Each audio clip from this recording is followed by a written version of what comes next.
Hey, what's up, y'all? Y'all already know who this is. This is Ron, the freaking Don. Now, today, I wanted to speak about Kamala Harris' most recent interview from last week on Fox News, being interviewed by Bill Bayer about her prospects and plans for the upcoming election within 3 weeks. And as always, just like I expect, she gives a mediocre performance during the interview. Now, to be fair, I don't expect Brett Baer to give her a 100% fair interview. I don't expect him to give her a friendly interview because he works with Fox News and his job is to help push the conservative agenda. So I don't expect him to give her a fair interview, a friendly one at that, like the ones she had previously.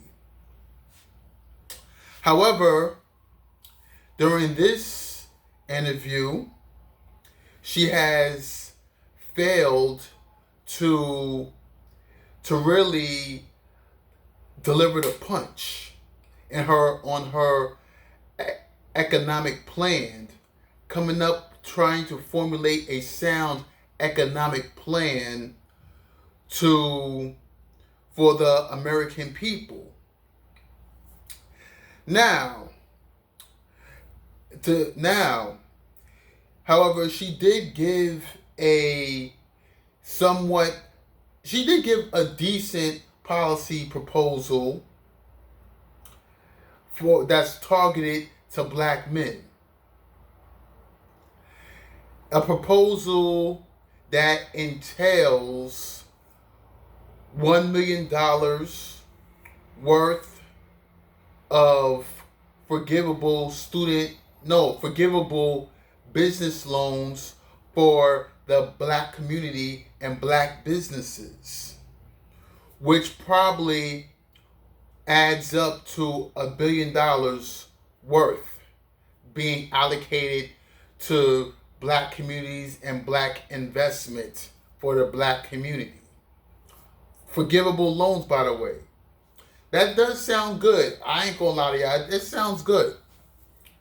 However, here's the gag. It's unconstitutional. It sounds good on paper, and it benefits the black community. I can't lie about that. It would benefit the black community. However, according to the U.S. Constitution, it's unconstitutional to enact economic policy based on race while giving a bag of weed on the side. I'm saying a bag of weed on the side in reference to her also providing weed licenses for black men and black business owners or black entrepreneurs to open up weed dispensaries. That sounds great. It sounds like a great policy proposal, but it's unconstitutional. And I'm quite sure with her background of her being a state attorney general in California, she knows that. So what do I call this? This is another sign of pandering to the black community, towards black men, because after all, she is struggling among black men when it comes to the polls.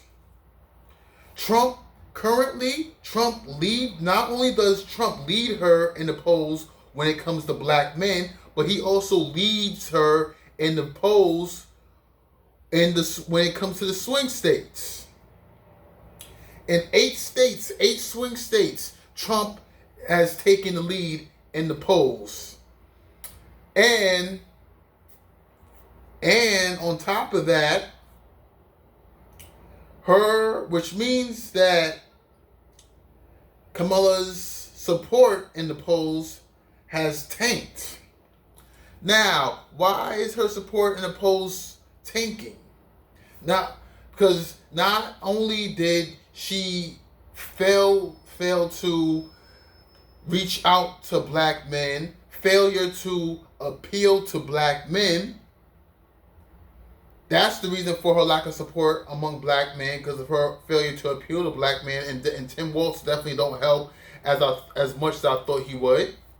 But also, due to the fact that Liz Cheney has, the daughter of Dick Cheney, former Vice President Dick Cheney, has endorsed her.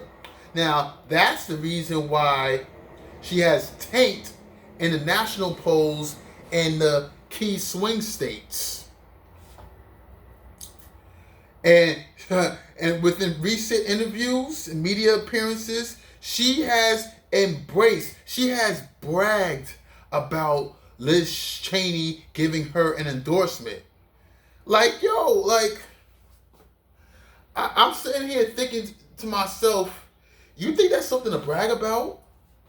A warmonger, the daughter of a warmonger giving you an endorsement? You think that's something to brag about? Kamala, you really think that's something to brag about? Now, Cenk Uygur of the Young Turks was quite pissed off about that. Even though he's come at it from a perspective of a Kamala Harris supporter, he's come at it from a point of view of disappointment as a Kamala Harris supporter. Not from a perspective of a Trump supporter, but from a perspective of disappointment as a Kamala supporter. Because Cenk Uygur is a progressive anyway, so I expect him to support Kamala Harris. But at least he's acknowledging the truth. Why would you want to have neocons support you and you brag about having neocons support you? Getting support from neocons, getting support from her and Mitt Romney and such. Maybe even Bush. I'm not sure. It's not on record that Bush is supporting her, but I'm just making a point. The same George Bush and Mitt Romney, Liz Cheney, Dick Cheney, they all the same kind of neocon. They all the same type of Republicans. The elite Republicans. The John McCain, George Bush Republicans. That's within that classification of the Republican Party that hates Donald Trump. Which is why they're teaming up with the Democrats, so that way they see it as an opportunity for them to take the Republican Party, back from Trump. Which is why which is why they are supporting her. But yeah, Kamala Harris, that's not something to brag about, getting support from a neocon Republican at that. So, yeah. But however, during this interview, as I bring it back to the interview, she has also blamed Trump for every single failure of her administration. Every single failure she blamed Trump. Trump has been out of office for nearly 4 years now. And she blames Trump for all her failures, for all the administration's failures. Is it Trump's fault that she rolled back 92 executive orders from Trump in terms of the border, of the southern border, which led to an increase, to a huge influx of migrants coming into this country? Around 12, 13 million of them. But yet, during the interview, she blames Trump for that. Saying, oh, we had a border bill. We had to secure the border bill. We had to secure the border bill that Trump called in and told his allies to block. Yes, okay, yes, that may be so. However, Brett Barr did a good job at bringing up the Immigration Act, a civil act that the administration tried to pass when they first was inaugurated. The first immigration bill they tried to pass when they first got into office in 2021, early 2021. They tried to pass that bill. And I guess of course we all know it didn't pass, because if it would have passed, we wouldn't have just now recently been hearing about it. So that's another thing that the mainstream media has kept away from the people. So with their bias analysis. Yeah, why are we just now finding that out? That information is new to me, that she tried to pass an immigration bill in early 2021. Yeah. So all I hear in this interview, yes, Brett Barr was probably biased as the way he kept on interrupting her at first until she said, okay, she tried to hit that moment, that I'm speaking moment, but it didn't hit. She had that I'm speaking moment, but it didn't hit the way it did during her vice presidential debate against Pence back in 2020. It just didn't hit the way it did at that time. But yeah, during this interview, all I heard was blaming Trump, but no solutions. And the one economic policy proposal that she did have that did sound decent was unconstitutional. So what did we walk away with from this interview? Absolutely nothing. What did she gain from this interview? Absolutely nothing. But just a bunch of liberals and the mainstream media, progressives in the mainstream media, running cover for her, saying, "Oh, Brett Barr was misogynist. He's a sexist for asking her." But Brett Barr is a misogynist and a sexist for asking her tough questions. And yes, he was like I said like a minute or two ago. Yes, he was biased in some ways. Of course, he didn't give her a friendly interview.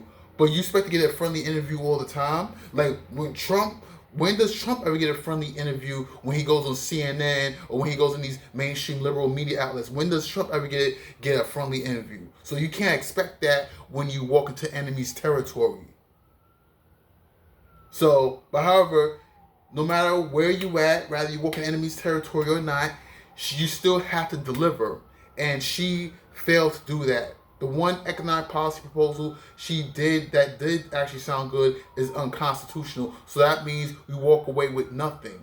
Which means she didn't do anything in this interview. I give her a D in this interview. And her supporters, we walked away with nothing from this. But anyway, this concludes my video. And hope I was able to hit all the right points and whatnot during this video, in my analysis of the interview. But anyway, I will catch y'all on my next video as the campaign trail continues. You like this video? Hit like, subscribe, and leave a comment. Okay, I'll catch y'all on my next video. Peace.